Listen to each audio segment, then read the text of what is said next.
Have you ever sat quietly and wondered, how much time do I have left? Not in fear, not in panic, just in curiosity, in reflection. As you sip tea by the window and watch the light fall softly on the floor, have you ever thought, is my body already whispering the answer to that question?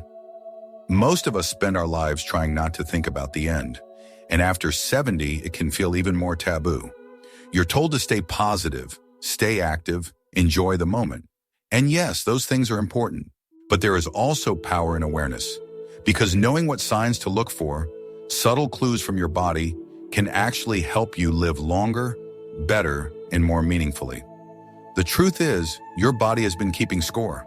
It knows how much wear and tear you've endured. It remembers the habits you've kept and the ones you've broken. It tracks your resilience, your recovery time, your emotional state. And through certain behaviors, patterns, and even simple daily movements, it gives you hints about your biological future. These signs aren't predictions from a fortune teller. They're patterns backed by research from some of the most respected medical institutions in the world. They don't promise immortality, but they offer insight. They give you something more precious than guessing. They give you a compass. So, what if you could learn to read the map your own body is drawing? What if the next 10, 20, even 30 years of your life depended not on fate, but on what you begin noticing today? Let's walk together, slowly and gently, through 10 of the most powerful science-backed signs that may predict your lifespan after 70. Not to frighten you, but to empower you, to help you hear what your body's been trying to say all along. In a small fog-draped village nestled between mountains in rural Japan, lives a woman named Keiko. She's 95 years old, but when you first see her walking through her vegetable garden, sun hat tilted to one side, back nearly straight, you might think she's in her 70s. Keiko lives alone. She has for nearly 30 years, ever since her husband passed. Her house is modest. Wooden floors, paper doors, the smell of green tea always floating through the air. She rises with the sun. She tends to her garden. She walks to the local shrine every other day, a slow 1.5 kilometers each way. Her hands are strong. Her voice is soft but steady. She doesn't take many supplements. She doesn't track her blood pressure obsessively. She doesn't read self-help books or count steps. Yet when a team of doctors from Tokyo University visited her village for a wellness study, they were stunned. Her biological age, determined by her heart rate variability, lung capacity, cognitive reaction time, and muscle strength, was equivalent to that of a 63-year-old woman. How? She doesn't have a secret. She just lives gently. She moves every day. She eats slowly and with gratitude. She has a few close friends who visit once a week. She doesn't spend hours scrolling through news. She smiles when it rains. She still plays traditional card games with her nephew's daughter on Sundays. And perhaps most importantly, she listens to her body. When it's tired, she rests. When it needs movement, she walks. When it aches, she wraps it in warmth and says, "Thank you." In Keiko, science meets spirit. Her body is not a machine she forces into compliance. It's a companion she honors, like a well-worn book filled with wisdom. Maybe you don't live in a mountain village. Maybe you don't garden or walk to shrines. But the lesson remains. When you treat your body like it wants to live, very often it does. Before we dive into the 10 signs themselves, let's pause and ground ourselves in something important. This isn't guesswork. It isn't internet folklore or pop science. These indicators are based on decades of peer-reviewed research from institutions like the Mayo Clinic, Harvard Medical School, the National Institute on Aging, and the World Health Organization. What these studies have found is that while age in years matters, it's your functional age, how your body performs day to day, that is far more predictive of your health and lifespan. And within that functional age, there are 10 signs in particular that stand out. They're not flashy. They're not complicated. In fact, some of them are so simple you might overlook them. But each one is a thread in the larger tapestry of longevity. For example, did you know that walking speed is now considered one of the most powerful predictors of mortality in older adults? Or that something as seemingly minor as how quickly you can get up from a chair without using your hands can say more about your future health than many blood tests? These signs aren't just about detecting decline, they're about preserving life. They offer a way for you to monitor your health at home without expensive equipment or constant medical visits. They're tools of awareness, and with awareness comes choice. According to a comprehensive longitudinal study from the Journal of the American Medical Association, certain mobility and strength markers in individuals over 70 strongly correlate with survival over the next 10 years. The researchers concluded that physical performance measures should be considered vital signs in geriatric medicine. Let that sink in. How you move might be as important as what your heart rate is. So why don't more people know this? Because our culture often looks for answers in pills and procedures, while ignoring the wisdom of the body itself. But not here. In this space, we will listen, we will observe, and we will respect the signs your body offers you. Over the next few chapters, we'll explore each of the 10 signs in depth, what they are, why they matter, and most importantly, how to improve them if yours aren't where you'd like them to be. Because it's never too late. Not if you're breathing, not if you're listening, not if you still want to live, not just longer, but better. Sign number 1. Your walking speed is speaking volumes. Imagine for a moment that you're walking through a park. You're not in a hurry, but you're not dragging your feet either. The path curves gently. Sunlight filters through the trees and you move with ease. Now, what if I told you that this simple act, how fast you walk, could be one of the most powerful predictors of your lifespan? It sounds too simple to be true, but the research is clear. A study published in the Journal of the American Medical Association followed over 35,000 adults, aged 65 and older, for more than 10 years. What they found was stunning. Walking speed was a stronger predictor of survival than even age or chronic illness. Specifically, people who walked at 0.8 meters per second or faster, about 2.7 feet per second, had significantly higher survival rates over the following decade. Why? Because walking speed is a summary indicator. It reflects the health of your heart, lungs, brain, muscles, and even emotional state. When you walk, your whole body's involved. If something's wrong, poor circulation, stiff joints, weak legs, poor balance, it shows up in your stride. And it doesn't take a lab to measure it. You can do it at home. Here's how. Mark a distance of 6 meters in a hallway or backyard. Start a timer and walk at your normal pace, not rushing, not strolling. Then divide the distance in meters by the time in seconds. If you're walking slower than 0.8 meters per second, it's worth paying attention. If you're faster, great. But don't stop there. Your goal is not just speed, it's sustainability. Can you walk that pace consistently? Can you recover from a walk without feeling breathless? Can you still enjoy movement without pain? And here's the hopeful part. You can improve your walking speed. Even small daily habits help. A 10-minute walk each morning, gentle leg stretches, Tai Chi, dancing to your favorite song in the living room. It's not about becoming an athlete. It's about keeping your body tuned. Your steps matter because every time you choose to move, you're choosing to live. Sign number 2, the strength in your hand. Says more than you think now. Take a moment. Look at your hand. Close it into a fist. Open it again. What do you feel? Most people don't think much about their grip strength. It's just how you open jars, shake hands, or carry grocery bags. But scientists now know that your grip strength is a window into your overall health and how long you may live. A 2015 study published in The Lancet analyzed grip strength in over 140,000 people across 17 countries. The findings were remarkable. Every 5-kilogram decrease in grip strength was associated with a 16% higher risk of death from all causes, including heart disease and stroke. Why? Because grip strength is a proxy for total muscle mass and neurological function. It reflects how well your muscles and nerves are working together. A weak grip doesn't just mean weaker hands. It often signals frailty, reduced mobility, and decreased resilience after illness or injury. So how do you measure it?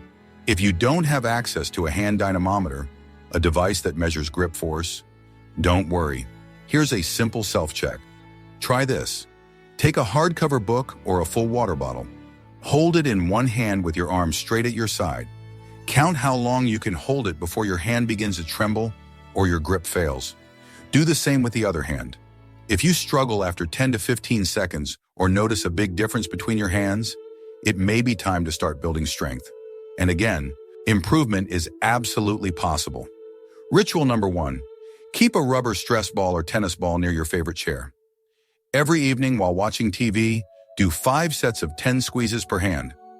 Ritual number 2, use a towel to wring out as hard as you can. This mimics a functional grip move and strengthens wrist and forearm muscles. Ritual number 3, practice carrying 2 small bags of groceries around the house. Not heavy, just enough to challenge your fingers and arms. These rituals take only a few minutes, but over time they signal to your body, stay ready, stay strong. Think of it this way, your hands are how you hold on to life. Whether it's holding a loved one's hand, steadying yourself on a railing, or signing your own name, strength matters. And that strength doesn't vanish at 70. It just needs to be invited back. If you're still following us and finding these insights valuable, please leave your thoughts in the comments to let us know you're here. And if you haven't subscribed yet, make sure to click the subscribe button and hit the notification bell so you never miss any updates. Your support enables us to keep delivering valuable content to inform and inspire you.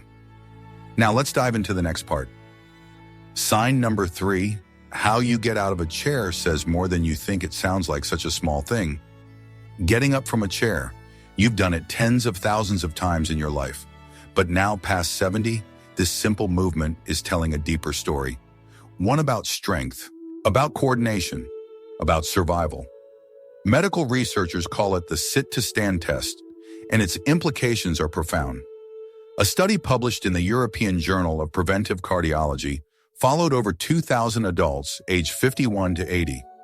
Participants were asked to sit down on the floor and then stand back up, without using their hands, knees, or arms for support. What they found was striking. Those who struggled or needed multiple points of contact to stand had a significantly higher risk of mortality within 6 years compared to those who stood with ease. Why? Because this movement, standing up without help, requires a combination of muscle strength, joint flexibility, balance, and neuromuscular coordination. In essence, it's a full-body test. And if one part is failing, your body will show you in that moment. You can try this at home. Sit in a sturdy chair with your feet flat, arms crossed over your chest. Without leaning forward too far, try standing up smoothly, then sit again. Repeat 5 times in a row. If you find yourself using your hands, shifting unevenly, or feeling unstable, it's a signal, not of weakness, but of where to focus your care. The good news? Improvement doesn't require hours in a gym. Ritual: each morning before breakfast, do 5 sit-to-stands. Slowly, intentionally. Keep your back straight and your movements steady. Breathe out as you stand. Breathe in as you sit. Make it sacred. Make it a ritual of strength. This practice, simple as it sounds, is one of the most powerful tools you can give your body, because standing up on your own is more than mobility. It's independence. It's freedom. It's the quiet ability to care for yourself on your own terms. Sign number 4, balance is the brain's whisper. Close your eyes and stand near a wall or a counter for safety. Lift one foot slightly off the ground. Hold it for as long as you can, up to 10 seconds. Open your eyes. How did that feel? Was it easy? Were you wobbling? Did you need to catch yourself? This is the one-leg stand test. And according to a 2022 study in the British Journal of Sports Medicine, it might be one of the clearest indicators of your overall health and risk of mortality after age 70. The study found that individuals who could not balance on one leg for 10 seconds were 84% more likely to die from any cause within the next 7 years compared to those who could. Why is balance so powerful? Because it doesn't just involve the legs. Balance is a full system performance. Your brain, your inner ear, your eyes, your muscles, and your sense of space all work together. When any one of these systems weakens, balance falters. And that's often the first sign of deeper decline, before falls, before illness, before disability. But there's something beautiful about this. Balance can be trained. Ritual number 1. Each morning while brushing your teeth, stand on one leg. Switch halfway through. Use the wall for support if needed, but try to use less each time. Ritual number 2. Walk heel to toe across a hallway, imaginary tightrope style. Ritual number 3, practice slow, deliberate movements like Tai Chi, which has been shown to dramatically improve balance and reduce falls in older adults. The goal is not perfection, it's awareness. You're not just training your body, you're teaching your brain to stay connected. You're reminding your nervous system, we are still here. We are still in control. Because when balance improves, everything else follows. Confidence, mobility, safety, and perhaps more importantly, peace of mind. Sign number 5, how you sleep reflects how you'll live. There's something sacred about the hours when the world goes quiet, when the lights dim, and the only sound is the rhythm of your own breath. For many people, sleep is an afterthought. For others, it's a nightly battle. But science tells us something deeper. After age 70, the way you sleep may predict how long you'll live. Sleep is not just rest, it's repair. During deep sleep, your body performs maintenance on nearly every system, clearing waste from the brain, repairing tissues, balancing hormones. Without this process, the body becomes inflamed, the mind becomes cloudy, and the heart beats under silent strain. A landmark study from the National Sleep Foundation followed over 8,000 adults over the age of 65. Their findings? Those who slept between 6.5 and 7.5 hours a night, with high sleep quality, had the lowest rates of mortality. Both too little and too much sleep were associated with higher risks of heart disease, dementia, and early death. But it wasn't just quantity, it was quality. Poor sleep, frequent waking, restless movement, or shallow dozing had just as much impact as too few hours, because it's in deep, uninterrupted sleep that your brain files memories. Your blood pressure stabilizes, and your immune system recharges. So how do you know if your sleep is supporting your longevity? Do you wake feeling refreshed? Do you fall asleep easily or lie awake with racing thoughts? Do you nap during the day out of habit or true exhaustion? Your answers matter, and so do your rituals. Ritual number 1, the sleep wind-down hour. An hour before bed, turn off all screens. Read a paper book. Write a short reflection. Dim the lights. Send a signal to your body. It's time to let go. Ritual number 2, herbal tea with calming ingredients like chamomile, lavender, or lemon balm. Sip slowly. Let the warmth guide you into stillness. Ritual number 3, keep a consistent bedtime and wake time, even on weekends. Your body loves rhythm, so does your brain, because in the end, sleep is not a waste of time. It's an investment in the time you still have. Sign number 6, the frequency of your smile could predict your future. It may surprise you that one of the most underrated predictors of health is something so simple, so human, that we forget its power: your smile. Researchers at the University of California, Berkeley, found in a 30-year longitudinal study that individuals who smiled more frequently and genuinely in everyday life had significantly lower levels of stress hormones, better immune response, and longer lifespans. Why? Because smiling, even when subtle, releases a cascade of positive chemicals in the brain: dopamine, serotonin, oxytocin. These neurotransmitters don't just lift your mood, they protect your organs, regulate blood pressure, and lower inflammation. And here's the beautiful part. Even if you don't feel joyful, the act of smiling can create the feeling. It's not fake, it's feedback. Try it now. Close your eyes.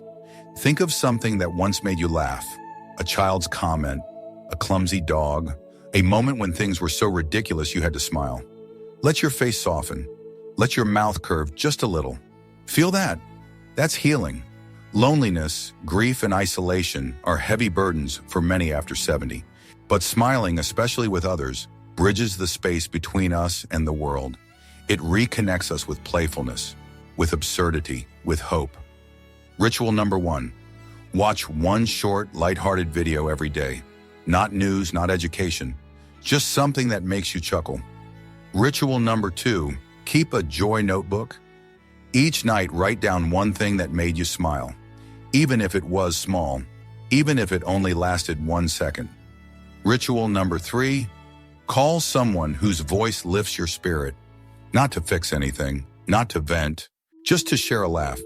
Because when your days contain laughter, they're not just longer, they're lighter. And sometimes the smile you give yourself is the one that saves your life. So here we are. After walking together through strength, speed, balance, laughter, and rest. After listening to the subtle ways your body speaks to you every day, we've arrived at something both powerful and deeply personal. Your lifespan is not just determined by fate. It's shaped by awareness, by attention, by the quiet choices you make again and again after 70. Let's gently revisit the signs we've explored. How quickly you walk when no one is watching. How strong your grip remains when life asks you to hold on. How gracefully you stand up from where you've rested. How long you can stand still, rooted in your own balance. How deeply you sleep when the world goes quiet. How often your face softens into a smile, even in solitude. How connected you are to people who truly see you. How clearly you can tell a story or remember a name. How often you wake with purpose, with a reason to rise. And how much meaning you still find in this moment, right here. Each of these signs isn't a judgment. They're invitations. They whisper, pay attention. You're still here. Choose well. You don't have to be perfect in all of them. You don't need 10 out of 10 to earn more years. But if you begin to notice, even one, begin to nurture, even one, you change the direction of your health, of your days, of your peace. And so, now what can you do? You start small, but you start. Tonight, try the sit-to-stand ritual. 5 slow movements from your chair. Tomorrow, take a 10-minute walk, not to burn calories, but to honor your legs. Write down one joyful moment from the day. Smile when you pour your tea. Call someone not to give advice, but to laugh, to remember, to feel alive. These are not trivial things. These are life-extending actions. Because longevity isn't just about adding years. It's about adding life to the years you have left. And now I'd love to hear from you. Which of these signs surprised you most? Which ritual will you try tonight? What did this video awaken in you? Fear, relief, motivation? Please share your thoughts in the comments below. Your voice matters, not just to me, but to someone out there reading quietly, needing a spark of connection, a reminder that they are not alone. And if this message moved you, please consider giving this video a like, subscribing to the channel, and turning on notifications for more science-backed, heart-led content to support you in every season of your life. Most of all, thank you. Thank you for your time. Thank you for your willingness to look within. Thank you for still choosing to grow, to protect yourself, and to care deeply about your health, your future, and your quiet, beautiful story. We'll see you in the next video. Until then, walk a little more lightly, breathe a little more slowly, and never forget, your body may age, but your spirit can remain endlessly awake.